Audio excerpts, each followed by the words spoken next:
Good morning students. How are you? I wish all are good and safe at your home. मुलांनो आपण याच्या पूर्वीच्या व्हिडिओमध्ये यापूर्वीच्या व्हिडिओजमध्ये कोणता पाठ सुरू केलेला आहे? पाठ 3 मात्रांची उजळणी. हा पाठ आपला शुरू है. हमारा पाठ 3 मात्रांची उजळणी या शुरू है. इसमें हमने यामध्ये आपण कोणकोणते मात्रा चिन्ह बघितले? अ, आ, ई, उ, ऊ आणि आता लहान ऊ मोठा ऊ यानंतर येतो ऋ ऋषीचा येतो ना. तर आता आपण ऋ ऋषीचा म्हणजे ऋकार. ऋ ची मात्रा कशी असते?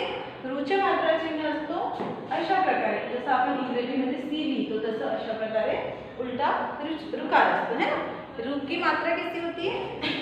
ऐसी जैसे हम इंग्लिश में सी लिखते वैसे ही ऋ की मात्रा होती. तर आता आपण या ऋच्या मात्रेपासून ऋकार, ऋची मात्रा म्हणजे त्याचे वाचन कसं करायचं? ऋकार.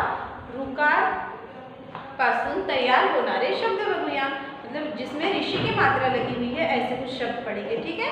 तो मैं आपको यहाँ कुछ पिक्चर्स ड्रॉ करके दिखा रही हूँ. आपको उनको पहचानना है. आपण इथे काही चित्र काढूया, त्यांना ओळखायचं आणि त्यांचं नाव आपण शोधूया. ओके. चला मग मी एक चित्र काढते.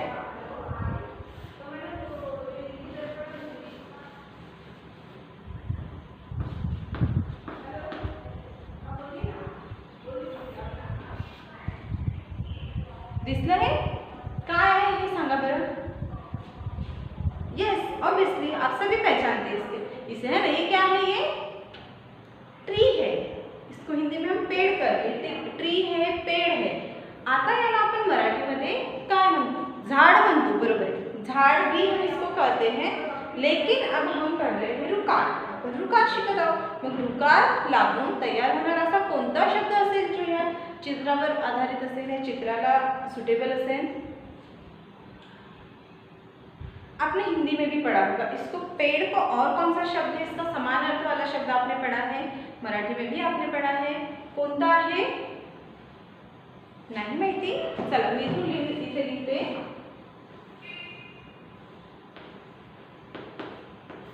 काय लिहिले मी इथे? क्या लिखा है मैंने? यस वृक्ष लिहिले ना. वला ऋकार आणि क्ष वृक्ष. वृक्ष म्हणजेच काय होतो? वृक्ष म्हणजेच झाड, ट्री, पेड़. ठीक है. वृक्ष इसको हम झाड़ भी कहते हैं, पेड़ भी कहते हैं, ट्री भी कहते हैं ना. और इसी का समान अर्थ वाला एक शब्द है वृक्ष. वृक्ष हिंदी में हम इसे वृक्ष पढ़ेंगे. हिंदी में हम क्या पढ़ते हैं? इसे वृक्ष. लेकिन मराठी में इसका याचं उच्चारण वृक्ष असं होतं. कसं होतं? वृक्ष. वृक्ष नहीं. वृक्ष हिंदी में होता है और वृक्ष मराठीमध्ये. कारण हा रूचा उच्चारण पूर्णपणे रूचा उच्चारण करायचं. रू की पूरी मात्रा, रू का पूरा प्रोनाउन्सिएशन करना है. तर रू पासून तयार होणारा एक शब्द आहे वृक्ष. तशाच प्रकारे आणखी एक आपण बघूया.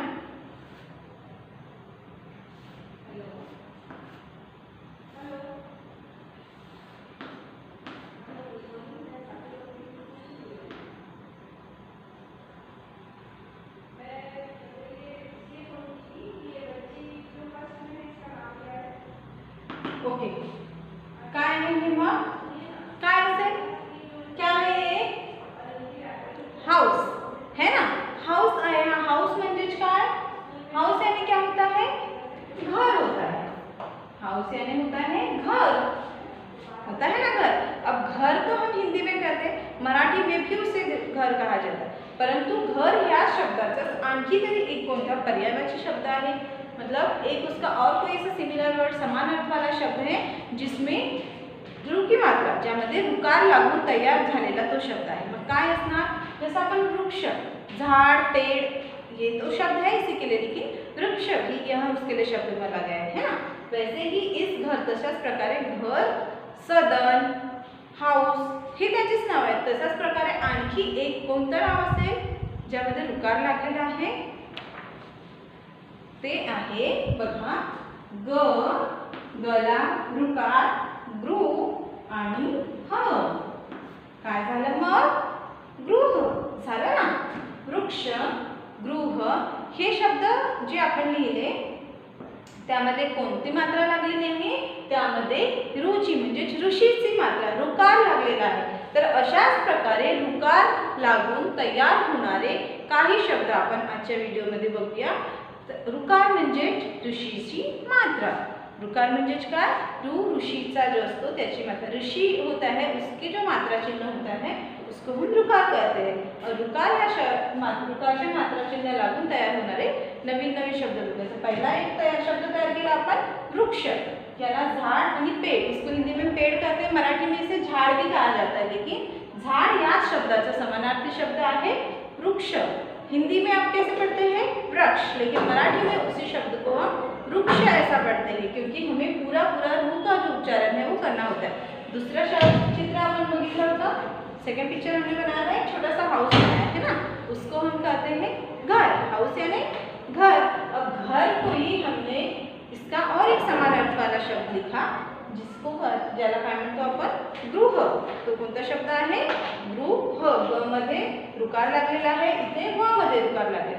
तर असेच काही शब्द रुकार लागून तयार होणारे काही शब्द आपण बघूया। जशा प्रकारे बघू इथे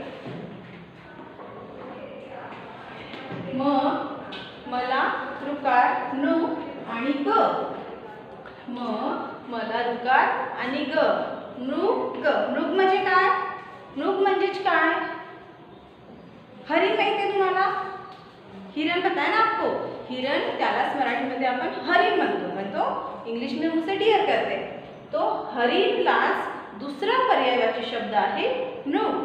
काय आहे मृग, मृग म्हणजेच हरिण, मृग म्हणजेच काय हरिण।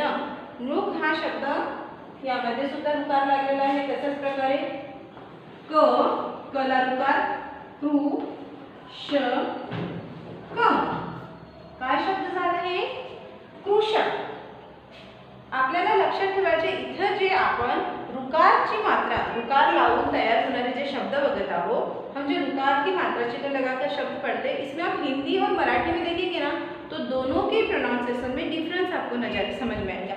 जैसे हम इसको हिंदी में वृक्ष पढ़ते हैं, मराठी में हम इसे वृक्ष पढ़ते हैं। याला अपन मराठी मध्ये गृह म्हणतो, तो हिंदी में हम इसे ग्रह इस तरीके से पढ़ते हैं ना।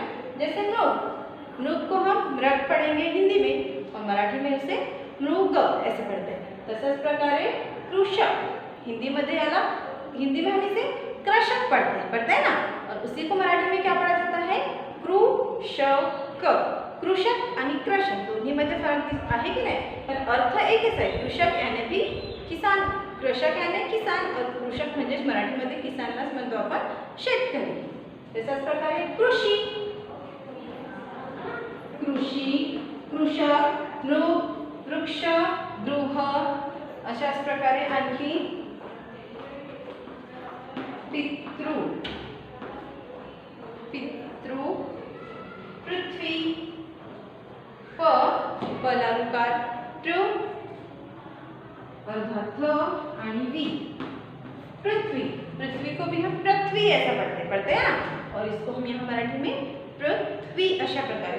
तसंच मृदु,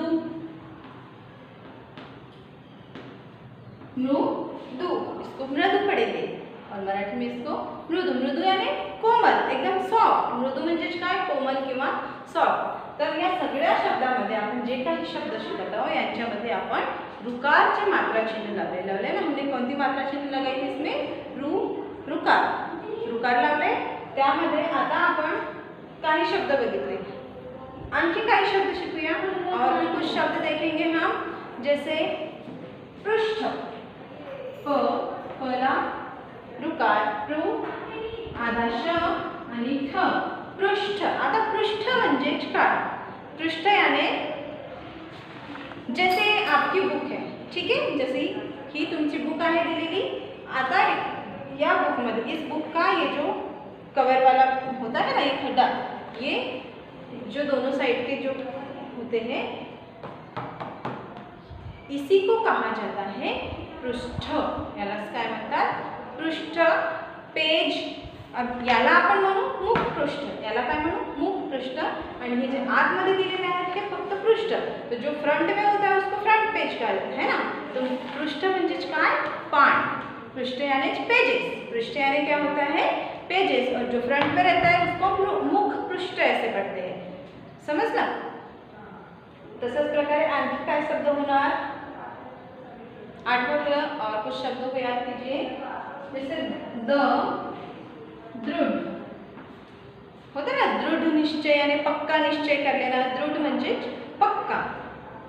दृढ़, मृदू, पृष्ठ, गृह, पितृ, पृथ्वी, नभ, कृश, कृषी, वृक्ष अशा प्रकारे हे रुकार लागून तयार होणारे शब्द आपण बघितले. तर सर्वप्रथम हे शब्द तुम्ही वहीमध्ये लिहून घ्या आणि त्यानंतर आपण आणखी काही शब्द बघूया. ओके, ये वर्ड्स को आप अपनी कॉपी में लिख लीजिए और फिर और कुछ शब्द पढ़ेंगे हम.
ओके, झालं हे. आता आपण होमवर्क बघूया.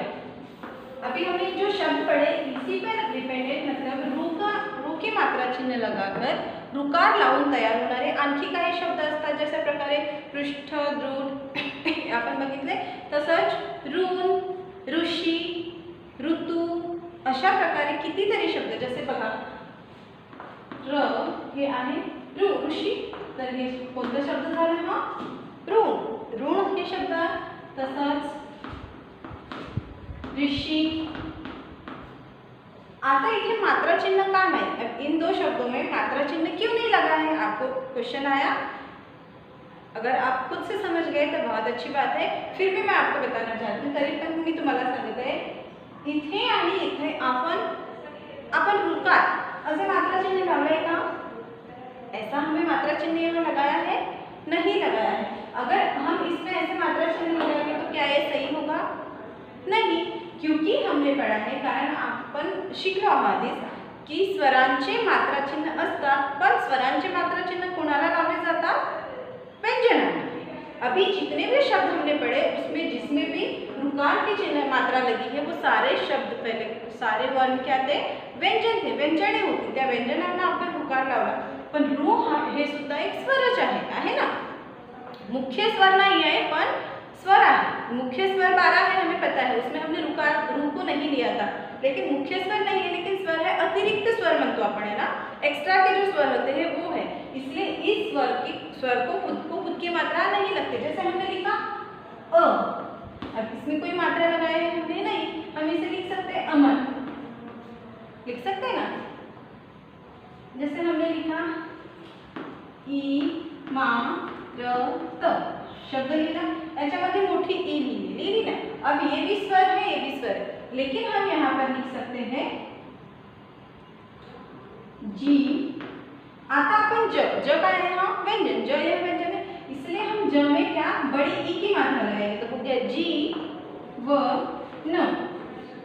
अशा प्रकारे व्यंजनांनाच फक्त आपण मात्रा चिन्ह लावतो, स्वरांचे मात्रा चिन्ह स्वरांना लागत नहीं. फक्त ही आपल्याला लक्षात, आपको बस वही ध्यान रखना है कि स्वरों के ही मात्रा चिन्ह स्वर को नहीं लगाए जाते, स्वरों के मात्रा चिन्ह व्यंजनों को लगाए जाते हैं. लेकिन स्वर से बनने वाला अगर हम कोई शब्द लिखते तो उसमें डायरेक्ट स्वर लिखा जाता है, मात्रा चिन्ह नहीं लगता. ओके, वैसे जैसे आपण तसंच लिहिलं, आपण ऋण, ऋषी, हे ऋषी आणि ऋण मध्ये हे जे रू आहे हा स्वर आहे स्वतःच, म्हणून याला कोणतेही मात्राचिन्ह दिलेले नाही.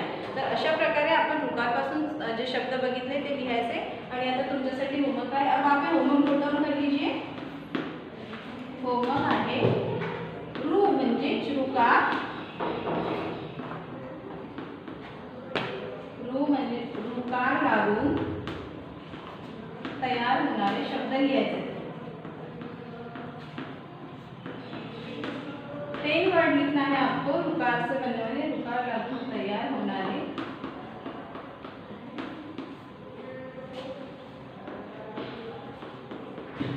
10 शब्द लिहा. किती शब्द लिहायचे? 10. रुकार. आणि जर तुम्ही रुकारपासून तयार होणारे शब्द लिहिताना ऋषी, ऋण, ऋषभ अशा प्रकारे जर काही शब्द लिहिले तर त्यामध्ये मात्रा लावायची नाही, सरळ सरळ तिथे काय लिहायच्या? रुकार. इसमें डायरेक्ट आपको रुकार लिखना है. ओके. तर हे जे होमवर्क आहे ते तुम्ही कंप्लीट करायचं आणि व्हॉट्सअपमध्ये मला सेंड करायचं. Okay. Okay students, bye everyone.